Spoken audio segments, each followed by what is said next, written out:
बिस्मिल्लाहिर्रहमानिर्रहीम। हिते आयल सभी मौजूदीन यूसी आरब खान जी बाशऊर कोहिस्तान जी बाशऊर अवाम जामशूरी जी अवाम अस्सलाम वालेकुम। जिए भुट्टो। वालेकुम अस्सलाम। जिए भुट्टो।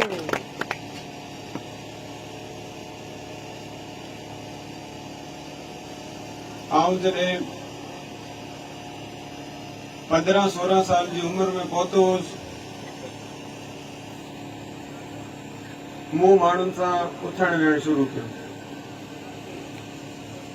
मुंहिंजे वालिद साहब मूंखे हमेशा इहा ई हिदायत की, जेको बि किथे पंहिंजी आवाम लाइ किथे पहिरीं हुन लाइ सोचजे, पोइ पाण लाइ सोचजे।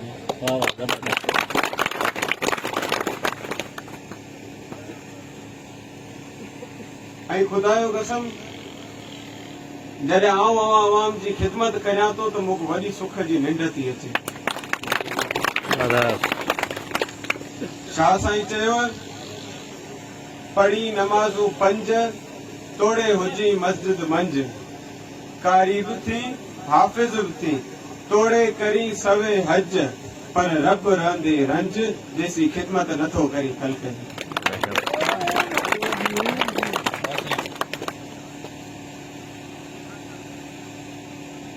अॼुकल्ह इहा ई ॻाल्हि हले थी त हाणे नौजवानी वारो ॾियणु खपजे। आऊं बि हिकु नौजवान आहियां ऐं इंशाअल्लाह अवां ॿाहिरि सां इहो वाइदो करियां थो त मरण जीअण ताईं अवां सां गॾु हूंदुसि, अवां जी ख़िदमत कंदुसि ऐं जेके बि अवां जा जाइज़ मुतालबा ऐं मसइला हूंदा उहे इंशाअल्लाह सभु गॾिजी उन्हनि जो हल कढंदासीं। ऐं इंशाअल्लाह जल्द अवां रोड बि ॾिनो वेंदो, अस्पताल स्कूल जा मसइला बि हल कराईंदासीं। छाला त इहे शयूं आऊं महसूस करियां थो। अल्हम्दुलिल्लाह 7-8 साल में एतिरी मूं ख़बर पई त हिन इलाके में इहो मसइलो इंशाअल्लाह उनखे हल कंदासीं। असीं अवी गॾिजी उन मसइले जो हल कढंदासीं। जे अगरि अवी ॿाहिरि असांजो साथ ॾींदा त इंशाअल्लाह जल्द इन मसइलनि जा हल निकिरंदा।